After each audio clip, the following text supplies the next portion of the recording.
Alright guys, let's get into Lorehold first. This is the first college I'm going to evaluate for the card review.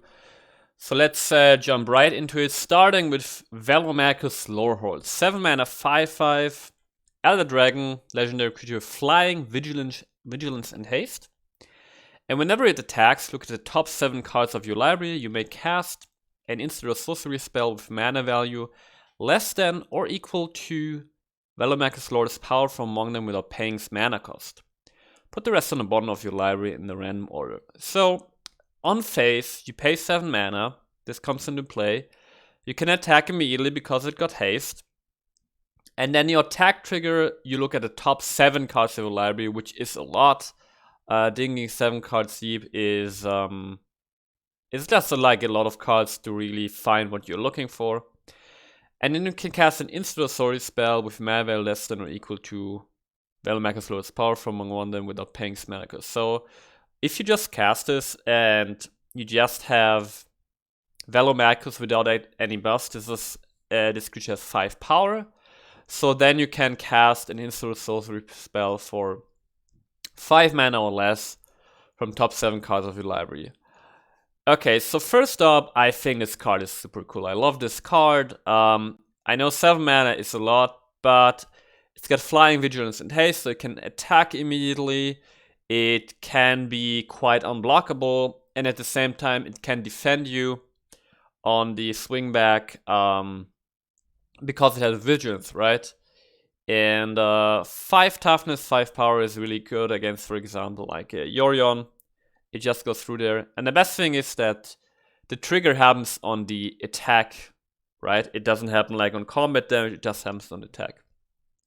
So, and then you get something for 5 mana less to cast for free, which is really, really cool.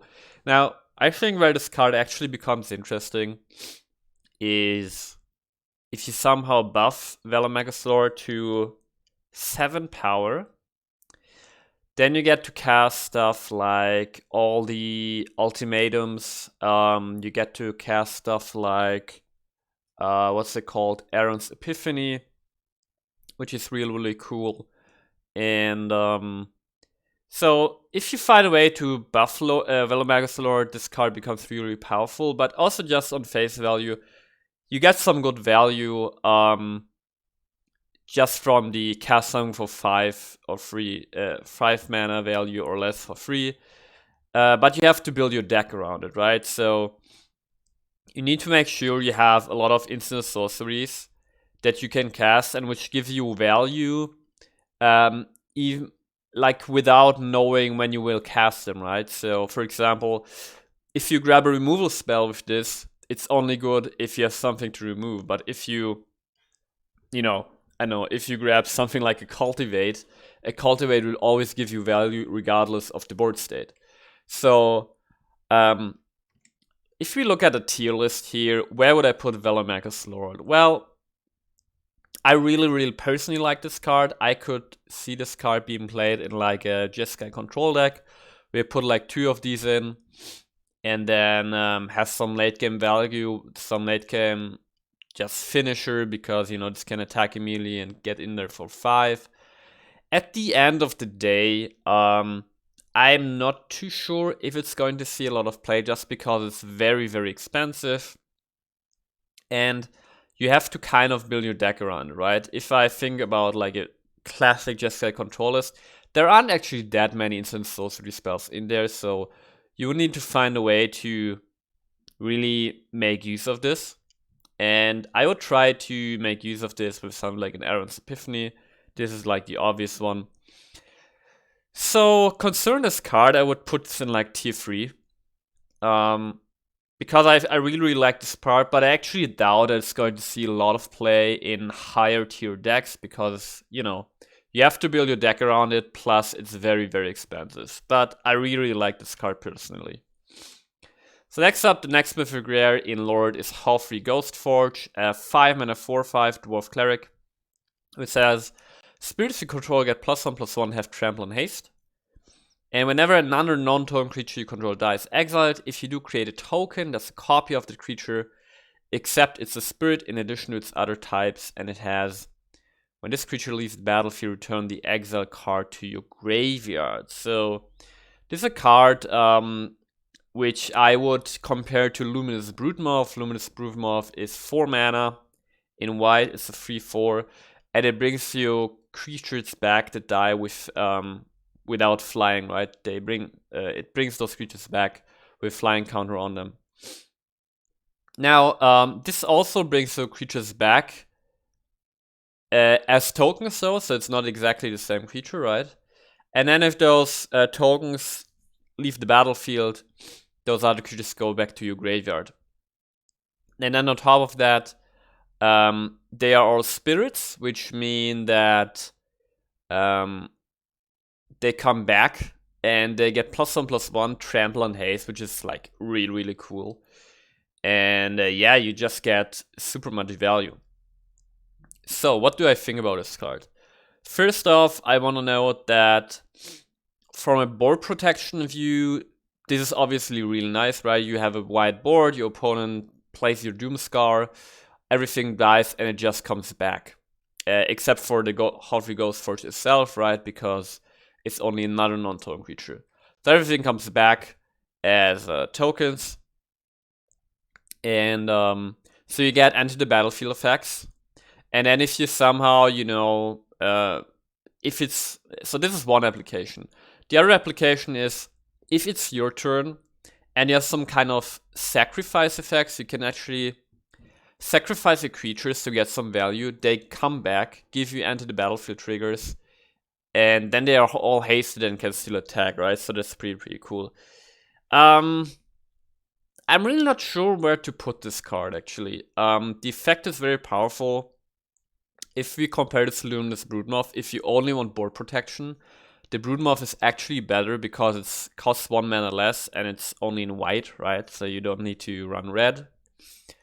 But where I could see this card being played is in some kind of, you know, sacrifice synergy deck. And for example, you could build like a Rakdos sacrifice list where you splash white just for Hotry Ghost Forge. And then you have you know, you sacrifice outlets to get, you know, value from sacrifice triggers, from enter battlefield triggers. And when those creatures come back, they have +1/+1, trample and haste, and then you swing and get in for some real big value. That seems pretty abstract to me though so far, and my gut is telling me that this card is going to see some play, but not in like really super powerful decks. So I would actually also put this in like tier 3. It's going to see some play, I'm pretty sure. But it's not going to be like top of the meta. Alright, next up we got a dual model card here in the form of a Luca Planeswalker actually, and a creature. So let's take a look at those. So first off, on the creature side, on the top side of the card, we got Mila, Crafty Companion. 3-mana 2/3 legendary creature Fox in white. Whenever an opponent attacks one or more planeswalkers you control, put a loyalty counter on each planeswalker you control. And whenever a permanent you control becomes a target of a spell or ability an opponent controls, you may draw a card. And then on the other side we got Luca, Wayward Bonder, 6 mana, 5 loyalty planeswalker Luca. +1, you may discard a card if you do draw a card. If a creature card was discarded this way, draw 2 cards instead. -2. Return target creature card from the graveyard to the battlefield, it gains haste, exile it at the beginning of your next upkeep.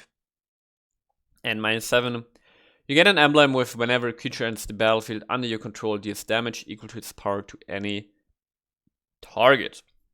So, let's talk about the creature side first. Mila, Crafty Companion. So Mila can be used in 2 types of decks, I would say. First off is, if you got a very planeswalker heavy deck, this can obviously go in there because obviously it can be a Luca Planeswalker. But then on the Mila side, if your opponent attacks any planeswalkers, they all get loyalty counters, so you know it protects them in this way. And also, for example, if opponent attacks only one of your planeswalkers to get rid of them, it still buffs the other planeswalkers, so you really get some benefit out of that. And The other deck you could use this in is actually something like a mono white, or like a mono white, or like a mono white, or like a Boros/Lorehold aggro list, because you put this down, and then if your opponent wants to single target remove something, you get to draw a card.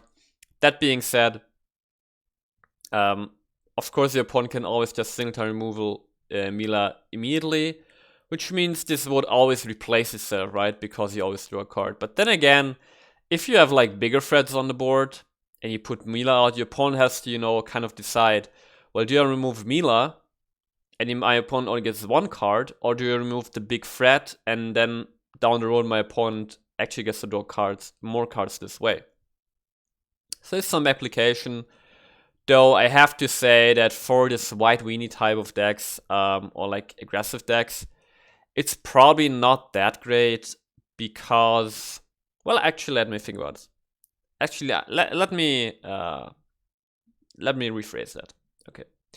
If you play an aggressive Boros/Lorehold list, you can basically say, okay, I put like 2 of these in the deck to, you know, have some protection for my creatures early on in the game. And in late game, I just cast the Luca side to draw more cards with the +1. So that's a cool application. Or to -2 to get some big threat on the board and swing in with haste. So that's for the Mila side. And then on the other side, Luca Whale Bonder. I think this fits exactly into the type of deck I just described. You have an aggressive like Lorehold or Boros list, where you play Mila early, and then later in the game you cast Luca. It gives you some really nice card advantage. If you discard like a small creature card you don't want anymore in the late game, like what could you discard? God, I took like a few days of break from Magic. I immediately forgot all the card names. But you basically discard like a 1-drop creatures, like 1-mana creatures, right? You get to draw 2 cards. It's really, really good. Or you just -2, get some big creature back on the board to swing in. Or you just, you know, if you plus enough, you eventually get to that emblem, and that emblem can be really game-winning, right? Every time you play a creature, you ping your opponent or one of his creatures or planeswalkers for extra damage. So I think I actually really, really like this dual modal planeswalker companion duo here, because it fits really nicely into an aggressive style deck. And I think this is where this is going to find a home, actually. So let's think about it. Where would we put Luca? Well, it's kind of hard, but I could see this being played in like a 2-off in aggressive Lorehold Boros list, something like that. Because I think like Lorehold aggro, or like Boros aggro, how you want to put it, could become a real thing. And you know, just 2 of these in those decks can be really, really nice to have some late game card draw, to have some early protection. So I actually really like that card, and I would actually put this in the tier 2 category.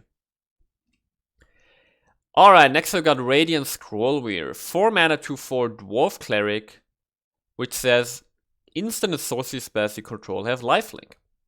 And at the beginning of your upkeep, exile an instant or sorcery card at random from your graveyard. You may cast it this turn.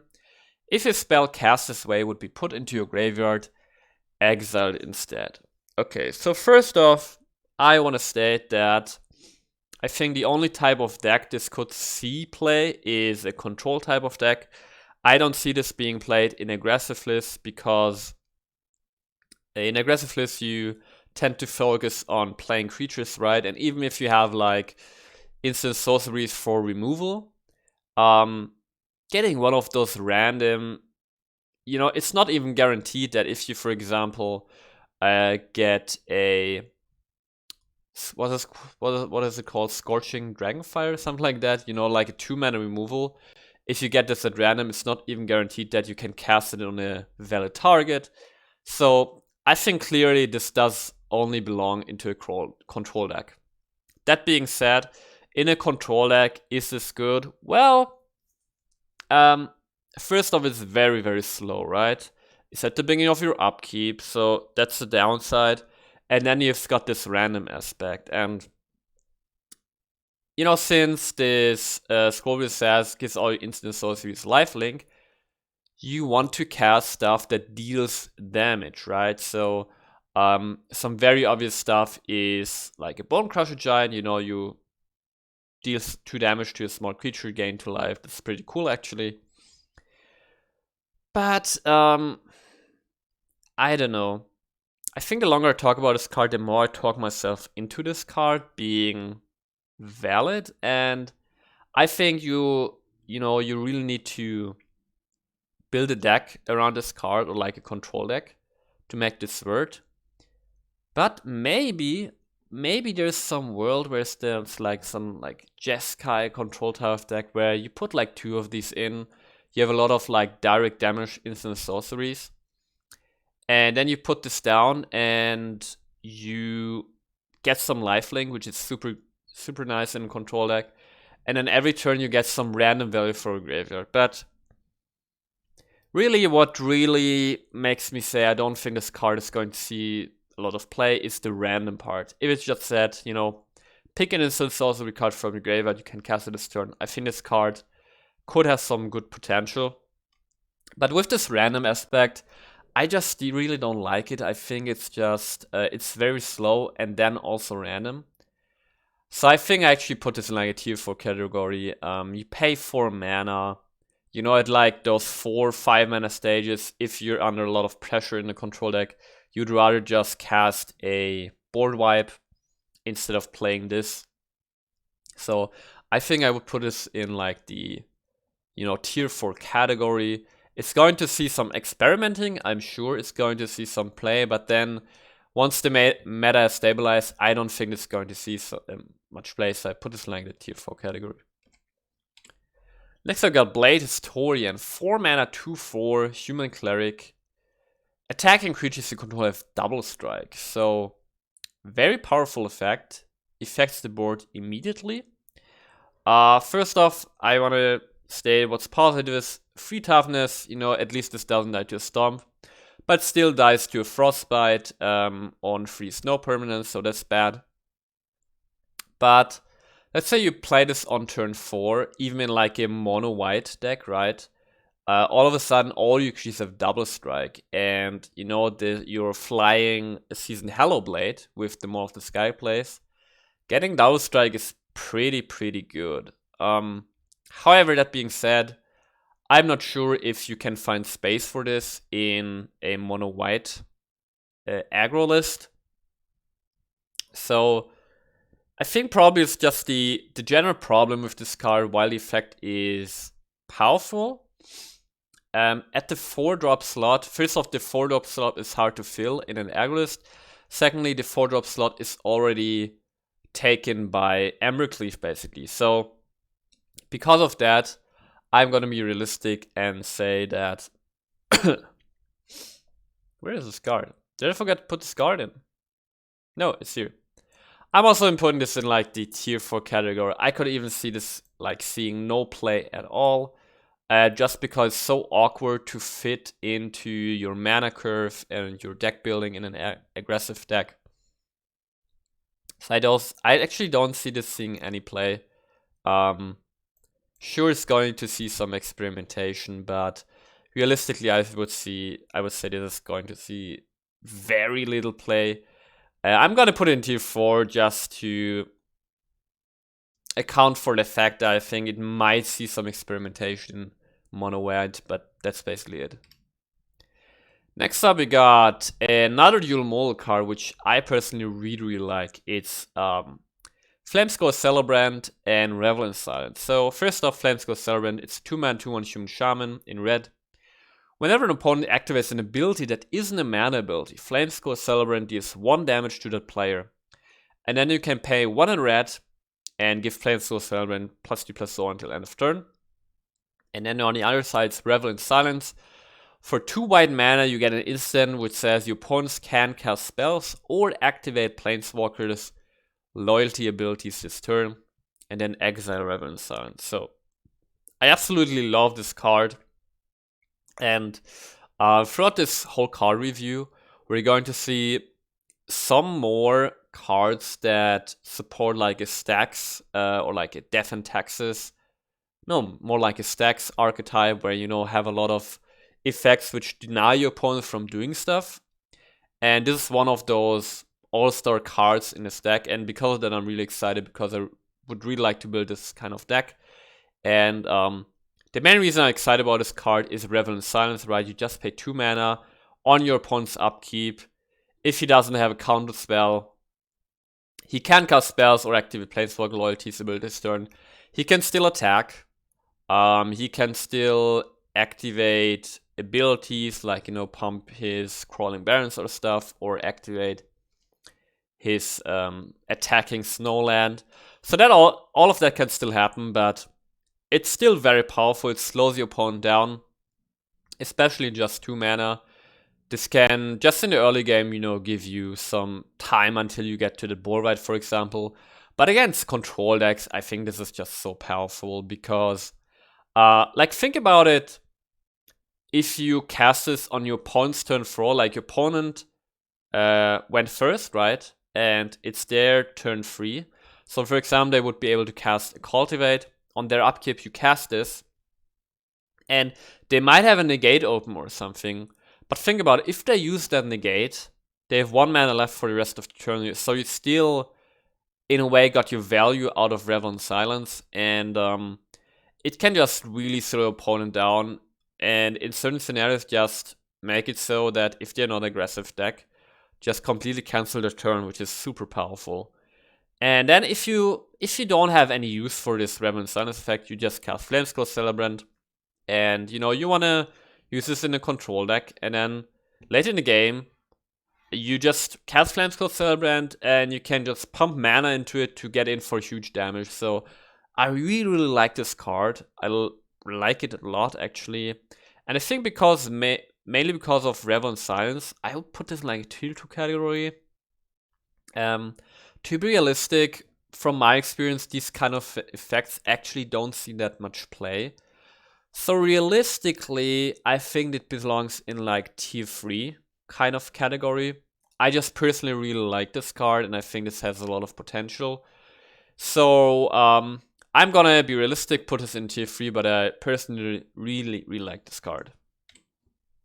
Next I got a Lorehold Command, so this was basically one of the first cards ever that got spoiled from Strixhaven. And I also gave my 2 cents about this card in my first impression video about Strixhaven. And I just want to say it like real quickly. I think Lorehold Command is actually pretty cool, even at 5 mana. At instant speed, you know, you can protect your board from a board wipe. And, you know, deal 3 damage, gain 3 life, or you can sack one of your lands, draw 2 cards. On your turn, you can get a 3/2 spirit that gets +1/+0 with haste, indestructible, and so on. I've heard a lot of people saying, you know, this won't see any play because it's too costly. And I think that's just not correct. I think this is going to see some play in aggressive decks because it's so versatile and you can hold the mana open with this card and never get punished, right? If your opponent board wipes, you protect your board, get another creature, or draw cards, or deal damage, gain some life. And if your opponent doesn't board wipe, you still cast it at instant speed and still got some value out of it. So I really like Lorehold Command. And I would put this like in tier 3, tier 2 category. Probably even in tier 2 because I think like Boris aggro deck has some really good potential from my impression from the set. So I put this in like tier 2 category, or put this in like tier 3 with a lot of potential upwards. I really like that card. Next we got Plark, Dean of Chaos, and Augusta, Dean of Order, another dual model card. Also gave my 2 cents about this card, about these cards. And I actually don't want to get too deep into these cards. Just really quickly, on the red side, Plarkin of Chaos.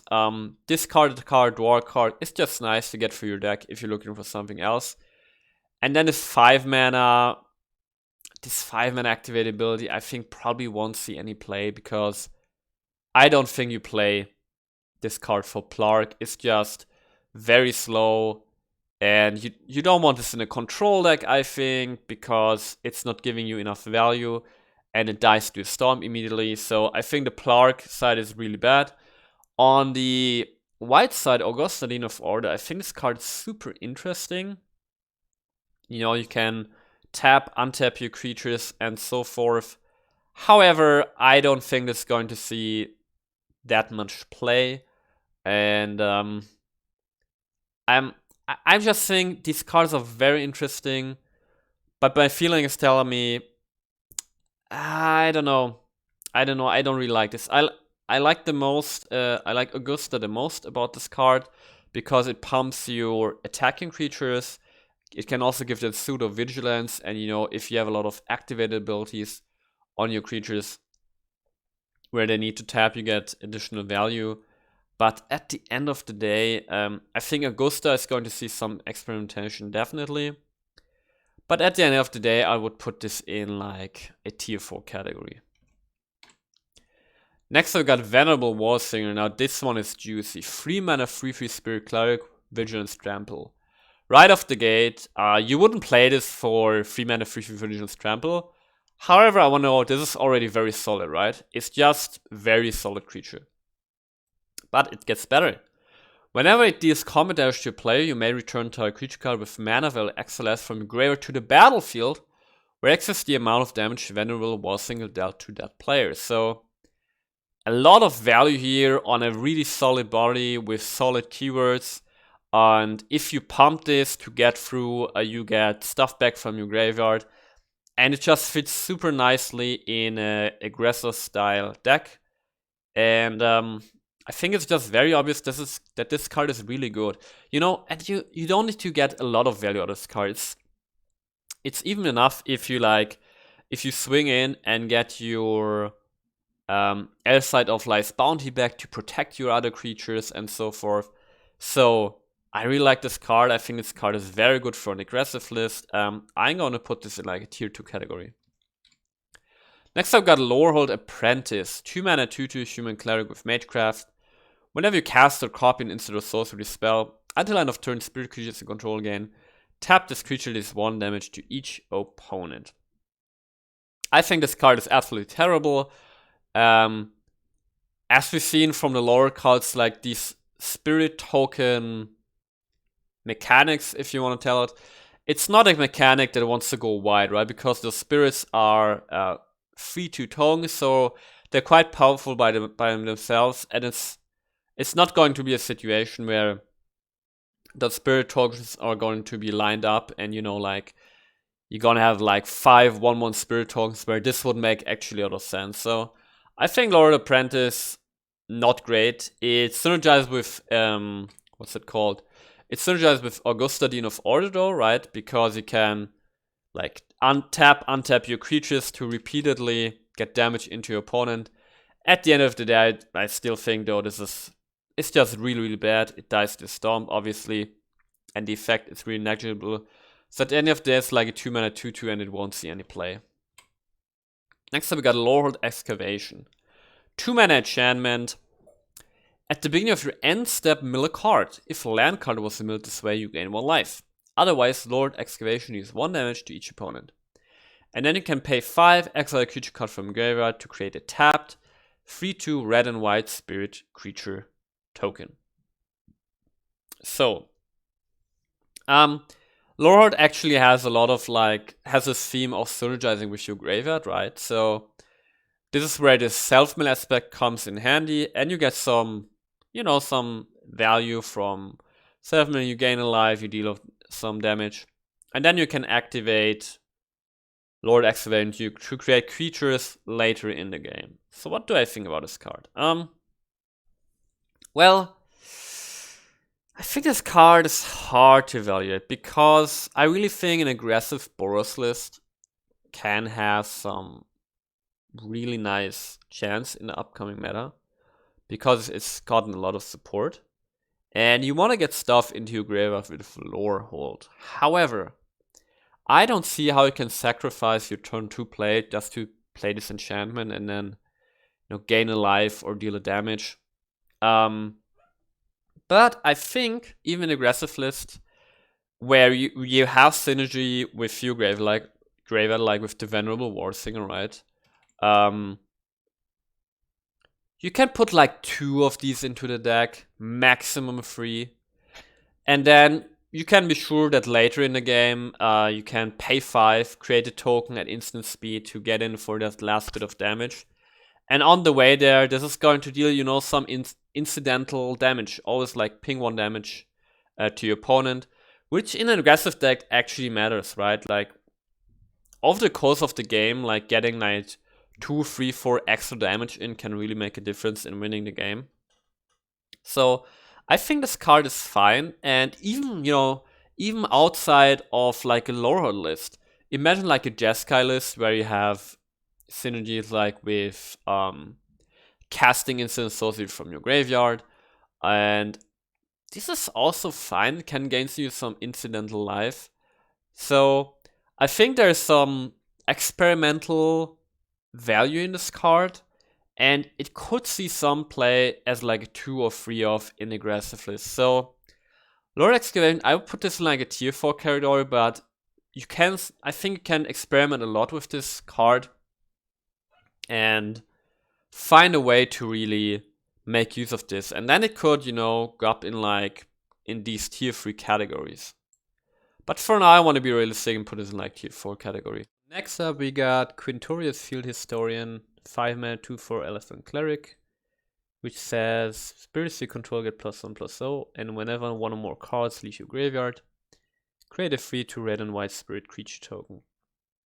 So this is supposed to be one of those like big payoff cards for cards leaving your graveyard, which Lorehold is all about. But sadly, I would say that this won't see a lot of play, simply because it's 5 mana is just way too much. I want to note positively, this doesn't die to a storm, doesn't die to a frostbite, so that's always nice. But at the end of the day, even with a lot of, you know, effects that get stuff out of your graveyard, you still have to pay 5 mana to get this on the board. And I think obviously this would go into an aggressive list, right? Into an aggressive deck. And then at 5 mana, this doesn't make too much sense to me. On the other hand, you could also argue that this could go into some type of Mardu deck, you know, where you have like escape synergies and so forth. And now you have an additional effect that gives you tokens from your graveyard. But then again, it's still 5 mana, and I think 5 mana you want to do so much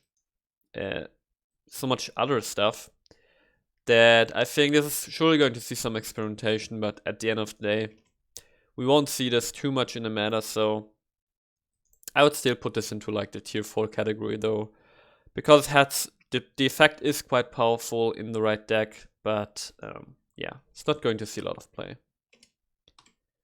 Next I've got Reconstruct History, 4 mana sorcery. Return up to 1 target artifact card, enchantment card, instant card, sorcery card, and placeholder card from your graveyard to your hand, and then exile Reconstruct History. So this gives you back everything for the graveyard except for creatures and lands.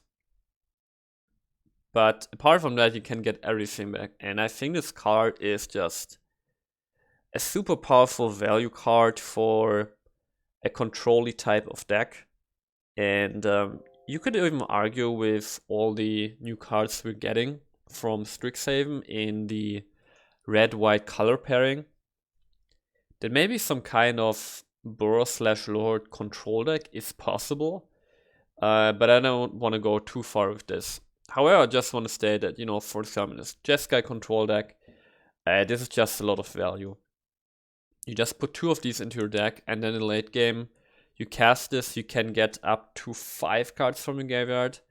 And while I think that artifact cards are not too realistic to get back, maybe you can argue you could get a Glass Casket back from graveyard.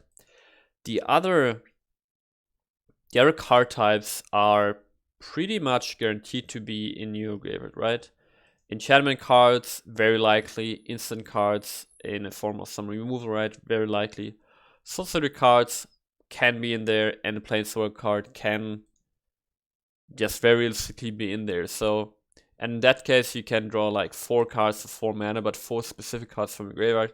So I think this card is super good, super cool in very specific decks. So I put this in like tier 3 because this only makes sense in very specific decks, but in those decks, this is really, really cool.